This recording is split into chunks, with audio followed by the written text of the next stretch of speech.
Hello, Night City, and welcome to this special news update on Cyberpunk 2077's upcoming expansion, Phantom Liberty. Joining me to help us deep dive into what to expect for this expansion is Phantom Liberty Director Gabriel Amatangelo at CD Projekt Red. Hey, good to see you again. Hi, you as well. Hi, everyone. Okay, so I want to talk about the levels, because obviously we're getting into a completely new town and new area in Cyberpunk. Yeah. So tell me about it. How many buildings can we go into? Are there lots of little secrets hidden around? Dogtown. So Dogtown is ruled by Kurt Hansen, and he is sort of a de facto colonel from the new United States. And he seized the area, and so he kind of rules it with an iron fist, if you will. He's like a militia leader.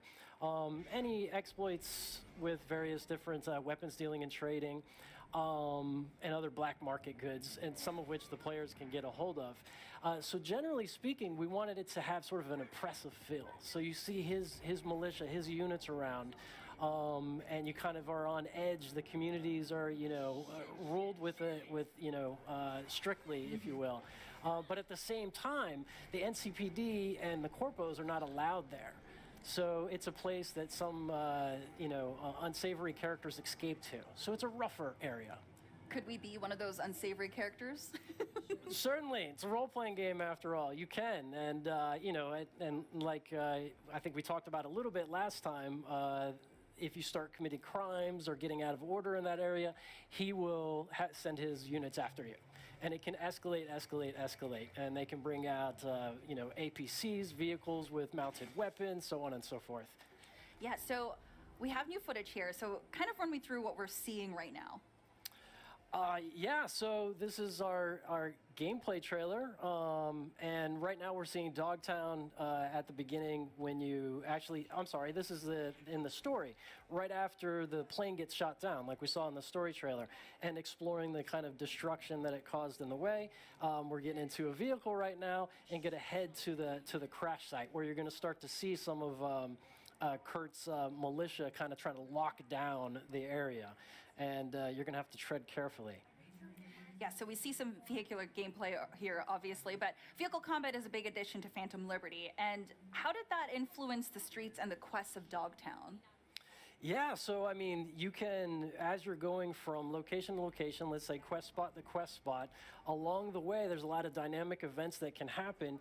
For example, I said that he deals with some black market goods. There could be some airdrops or some caravans, and you can intercept them, and there's an emergent encounter that happens from it, and you can get some loot, find some goodies, that kind of stuff, and you can do it on foot, you can do it in your vehicle, pull out an SMG, you can do, drive-bys on your bike and slash them with your katana blade. And so there's a lot of emergent sort of activities and events that happen throughout. That's awesome. So what will players get if they do intercept one of those airdrops? Do they get a new weapon? They can. You can get various new weapons. You can also get different kind of upgrades, skill shards, things of this nature. It's kind of a surprise. It's a RPG. That's awesome. Okay. Yeah. So and I'm sorry to interrupt, but there's also little story segments and stuff as well that you can find in it. Some Easter eggs. Ooh. Okay. Yeah. So there's a big push for you to want to go and grab those airdrops then. Yeah. So previously, the lead level designer did talk about wanting to reward the players the maximum choice and effort and reward from discovery and exploration. So does Phantom Liberty increase the amount of freedom of choice for players? In so many ways. Like I was saying, the kind of freedom of choice of just exploring the world and having emergent encounters, there's a lot of different, as the story progresses, different things happen in the story, and I don't want to give away any Easter eggs, but you can find little pieces and props and things that kind of support different events that kind of happen off screen, if you will. And as far as the player characters, we revamped the skill system, and so now there's so many different ways that you can kind of fulfill your fantasy on how you want to play as a cyberpunk with new cyberware and stuff like that. So I think that's along the lines of what he was speaking to before. Yeah. I love that we're watching this gameplay and just hearing that alert noise. It brings back so many good memories for me. I love it. Right on. So what was the biggest challenge you faced with creating Dogtown?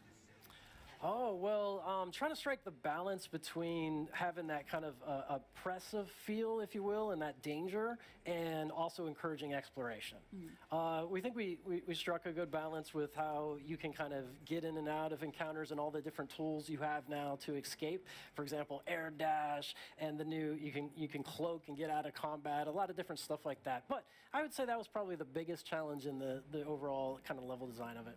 Okay, yeah, and I think previously when we talked, you said that travel here would be pretty seamless, right?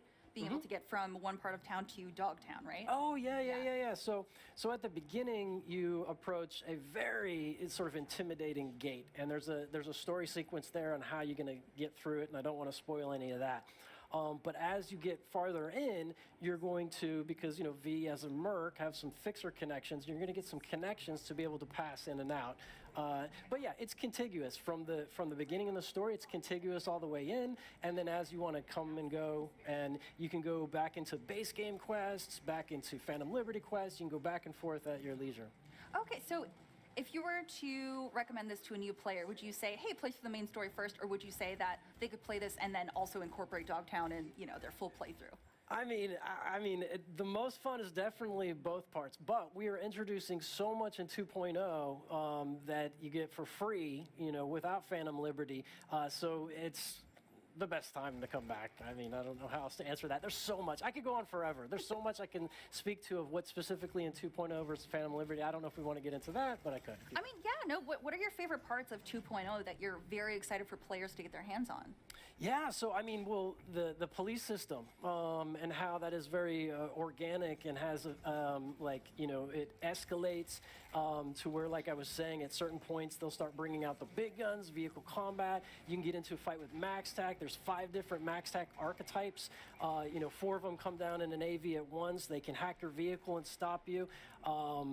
This is probably the part I'm the most excited about. But then again, no, I mean, I'm equally as excited about all the new ways you can play, the new skill trees. Like, you can be a Terminator now, right? Like, you can pick up a heavy machine gun, and now you can just, like, and before you were like this when you're shooting it, and now you can, like, steady shot it. You can pick up bodies and throw it at people. You can just, yeah. You can leap and smash. You can push your cyberware to limit and get into a fury mode, very much inspired by David and edgerunners.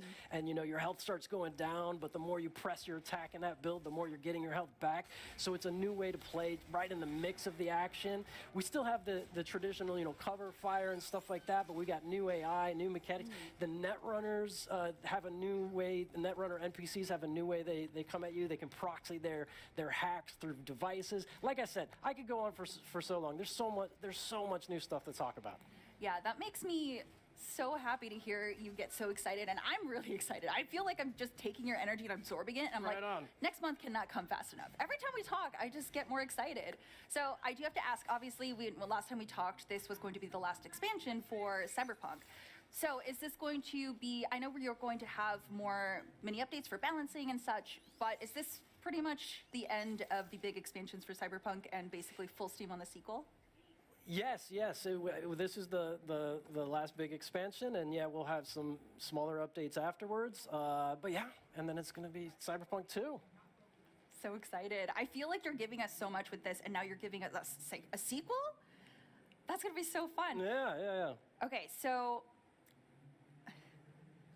what is your favorite weapon that has come out from this next update? Okay, so, well, one thing to note, like, I'm terrible at remembering skill names and weapon names because we've changed them a few times through development. Okay. But there's the new sniper rifle, because this is like a Phantom Liberty is kind of very inspired by the spy thriller genre, and so there's a new sniper rifle that's a lot of fun. That's I want to leave it for discovery, but it's got some new features to it. That's one of them. That's one of my favorites. Yeah. I'm very excited. I do love just feeling this power of a sniper rifle, right? Usually I like going guns blazing and, just going in head first, but I'll take a sniper rifle. I'll play it slow, just for you. Yeah, it's fun. Well, Gabriel, thank you so much. Gabe, thank you so much for joining us today. And I cannot wait to jump back into Cyberpunk 2077 and probably terrorize Dogtown, but that's okay. And you can play it here at the convention. Yes, I'm actually going to go do that after this. Yeah, perfect. Let's do it. Well, Phantom Liberty will drop September 26th on PC, Xbox, and PS5. Stick around for more Gamescom Studio, powered by IGN.